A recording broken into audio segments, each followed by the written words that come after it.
The international community must act without delay.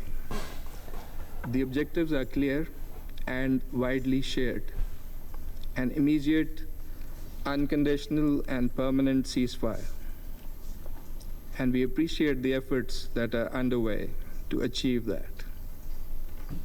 The lifting of the blockade and restoration of full, unhindered, and impartial humanitarian access in accordance with international humanitarian law through the UN system, including UNRWA, the release of hostages and Palestinian prisoners, the unambiguous rejection of all illegal policies and actions of the occupying power. Israeli हमलों के बाद गजा में बदतरीन सूरत हाल पर सलामती council का इजलास। अक़वाम मुत्तहिदा में पाकिस्तान के मुस्तक़िल मंदूब आसिम इफ्तिखार ने कहा, आलमी बरादरी को फौरी तौर पर गजा की सूरत हाल पर किरदार अदा करना होगा। गजा में इंसानी इमदाद के लिए फौरी रसाई दी जाए, फ़लस्तीनी कैदियों की फौरी रिहाई अमल में लाई जाए, गजा में खुराक और अद्वियात की फराहमी यकीनी बनाई जाए। आलमी बरादरी गजा में इंसानी मज़ालिम का नोटिस ले, इसराइली मज़ालिम का नोटिस ले, गजा में फौरी और मुस्तकिल जंगबंदी यकीनी बनाई जाए।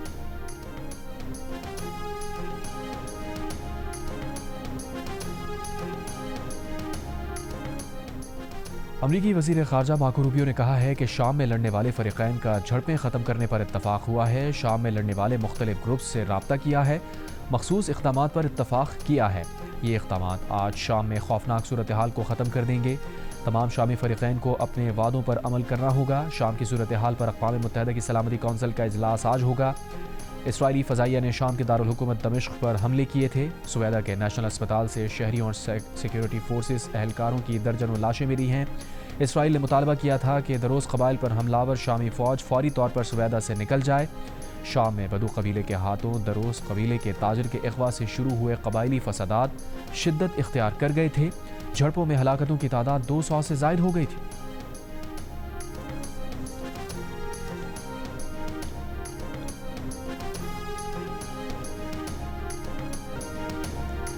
वज़ीर दिफ़ा ख्वाजा आसिफ ने कहा है कि ग़ुलाम सरवर ख़ान का बयान नाअहली थी। उन्होंने कुछ लोगों को टारगेट करने की कोशिश की और हमारी हुकूमत समेत माजी की हुकूमतों पर जिम्मेदारी डालने की कोशिश की। उन्होंने जाली लाइसेंसेस के हवाले से जो तादाद बताई थी, दर हकीकत वो उससे बहुत कम थी। ग़ुलाम सरवर की तकरीर उनके खिलाफ फ़र्द जुर्म थी। इंक्वायरी होगी तो वो बताएंगे कि उन्हें ये किसने फ़ीड किया था। सितंबर में अमेरिका से रेगुलेटर्स आ रहे हैं ताकि हमारी फ़्लाइट्स वहाँ भी शुरू हो सकें। कोशिश है कि 14 अगस्त से बरतानिया की परवाज़ें शुरू हो जाएं। प्रोग्राम आज शाहज़ेब खानज़ादा के साथ में गुफ्तगू तहरीक इंसाफ के हवाले से बात करते हुए उन्होंने कहा, अब उनकी दुश्मनी हमारे साथ कम और एक दूसरे के साथ ज़्यादा हो गई है।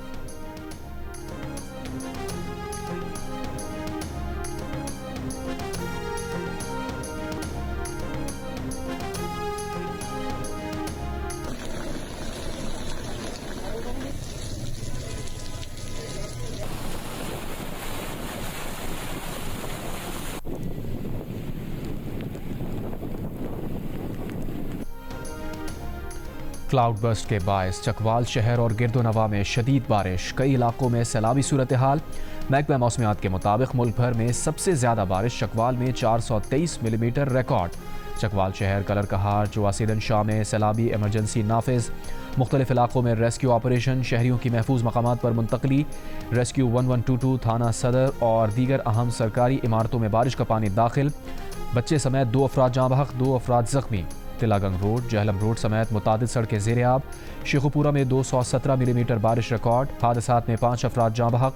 सियालकोट में भी मूसलाधार बारिश। हाफिजाबाद शहर और मज़ाफ़ाती इलाकों में बारिश से नुकसानात।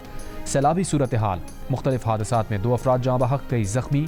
बाग आज़ाद कश्मीर में बारिश, लैंडस्लाइडिंग के बायस ढलकोट के मकाम से बाग रावलपिंडी शाहराह बंद। इस्लामाबाद और रावलपिंडी में भी मूसलाधार बारिश।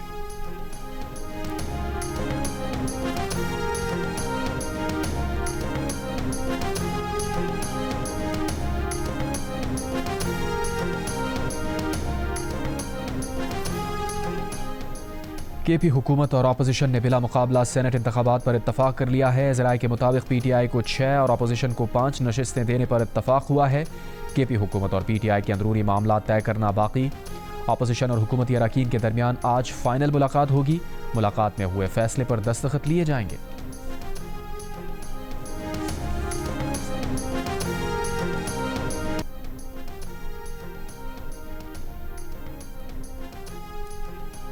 5 साल बाद बरतानिया ने पाकिस्तानी एयरलाइंस पर आयद पाबंदियां ख़त्म कर दी। पाकिस्तान को बरतानिया की एयर सेफ्टी लिस्ट से निकाल दिया गया। अब तमाम पाकिस्तानी एयरलाइंस बरतानिया के लिए परवाज़ें चलाने की दरख्वास्त दे सकती हैं। हर एयरलाइन को बरतानिया में परवाज़ के लिए यूके सिविल एविएशन अथॉरिटी से इजाज़तनामा हासिल करना होगा। बरतानवी हाई कमिश्नर जेन मेरियट का कहना है कि वो पाकिस्तानी एयरलाइन से सफ़र के मुंतज़िर हैं। 2021 के बाद से पाकिस्तान ने फ़ज़ाई हिफाजती मयार में नुमायाँ बेहतरी की। वज़ीर आज़म शहबाज शरीफ का फ़ैसले का खैर मक़दम। कहा, इस मुस्बत पेशरफ से बैनुल अक़वामी सतह पर पाकिस्तान की साख में इजाफ़ा होगा और बरतानिया के साथ दो तरफ़ा ताउन को मज़ीद फ़रोग़ मिलेगा। माजी में PTI रहनुमाओं के गैर ज़िम्मेदाराना बयानात की वजह से पाकिस्तानी परवाज़ों पर पाबंदियाँ लगी और मुल्की साख को नुकसान पहुँचा। साल 2020 में उस वक्त के वज़ीर हवाबाजी ग़ुलाम सरवर के पार्लियामेंट में बयान के बाद पाकिस्तानी एयरलाइन पर पाबंदी आयद कर दी गई थी।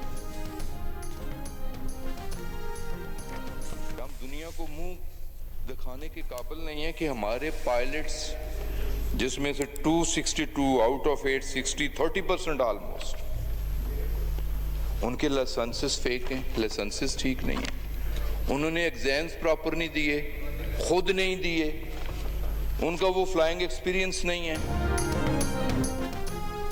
हुकूमत का चीनी की रिटेल कीमत 173 से 175 रुपए फ़ी किलो से ज़ायद ना रखने का फ़ैसला। वजारत फूड सिक्योरिटी के मुताबिक नोटिफिकेशन काबीना से मंजूरी के बाद जारी होगा। कौमी असम्बली की कायमा कमेटी बराए ख़जाना के चेयरमैन कमेटी नवीद कमर का कहना है कि हुकूमत को चीनी के कारोबार से अलहदा हो जाना चाहिए। मुल्क में इस वक्त चीनी के काफ़ी ज़खायर मौजूद हैं, चीनी दरामद करने की ज़रूरत नहीं। कमेटी ने चीनी दरामद पर FBR के टैक्स छूट पर इजहार तशवीश भी किया। चेयरमैन FBR का कहना है कि जब चीनी बरामद की उस वक्त बैनुल अक़वामी मार्केट में चीनी की कीमत ज़्यादा थी।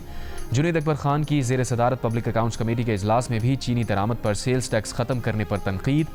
आइंदा इजलास में चेयरमैन FBR को तलब कर लिया गया। सेक्रेटरी जनरल PTI सलमान अकरम राजा का कहना है कि चीनी और पेट्रोल के मामले पर गफलत बरती गई। इस गफलत के खिलाफ हर फोरम पर आवाज़ उठाएंगे, अवाम के हुकूक का तहफ़्फ़ुज़ यकीनी बनाएंगे।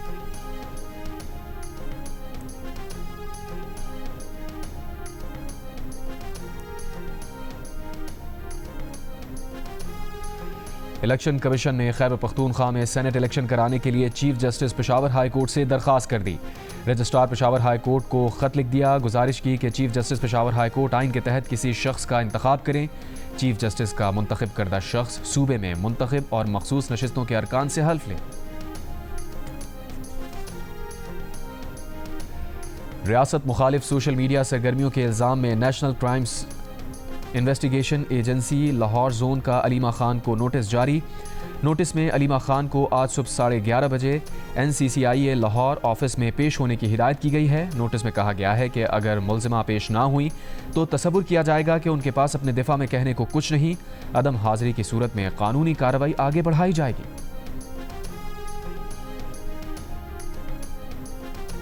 ये साल जो है ये हर वजारत का हर 2 माह बाद एक KPIs हम कर रहे हैं। उसके हिसाब से हम उनकी परफॉर्मेंस जांचेंगे, जहाँ पर ख़राबियाँ हैं उनको दूर करने की कोशिश करेंगे और उसके लिए जो भी तादीबी कार्रवाई मुझे करनी पड़ी मैं उससे पीछे नहीं हटूँगा। बिल्कुल this message I want to make loud and clear. Nobody should remain under any kind of false impression. It's all about delivery. It's all about service to the nation. हर 2 माह बाद वजारतों की कारकर्दगी का जायजा लिया जाएगा, परफॉर्मेंस को जांचा जाएगा, खराबियां दूर करने के लिए तादीबी कार्रवाई की जाएगी। वज़ीर आज़म शहबाज शरीफ ने खबरदार कर दिया, साफ अल्फाज में बता दिया कि कोई गलत फहमी में ना रहे, वो किसी एक्शन से पीछे नहीं हटेंगे। काबीना इजलास से खिताब में तमाम वजारतों को अवाम की खिदमत की हिदायत। वज़ीर आज़म का हालिया बारिशों से कई कीमती जानों के नुकसान पर इज़हार अफसोस। कहा, सानिहा स्वाद जैसे दिलखराश वाक़े से सबक सीखने और बचने के लिए मौसर इक़दामात ज़रूरी हैं। बारिशों का सिलसिला ख़त्म होने पर चारों सूबों के साथ मीटिंग बुलाई जाएगी। वफाकी काबीना ने ज़िंदगी बचाने वाली अद्वियात की दरामद पर टैक्स में 5 साल की छूट दे दी। EOBI की पेंशन में 15% इजाफे की मंजूरी। एलामिया के मुताबिक पेंशन में इजाफा इदारा अपने वसाइल से पूरे करेगा। इत्तलाक़ जनवरी से होगा।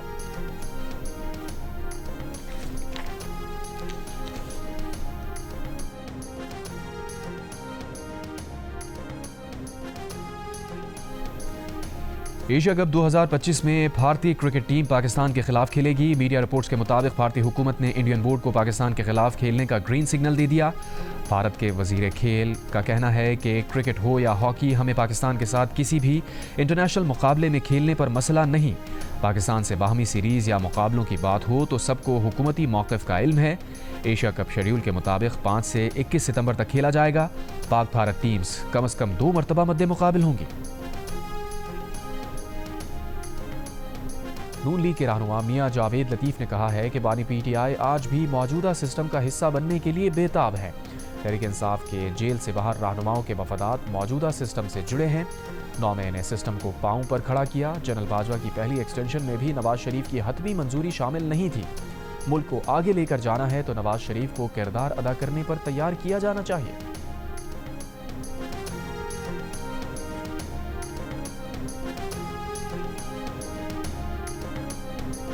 और कराची साइट एरिया में शादी की तकरीब में फायरिंग से बच्ची जाँ बहक, दुल्हा और उसका वालिद गिरफ्तार।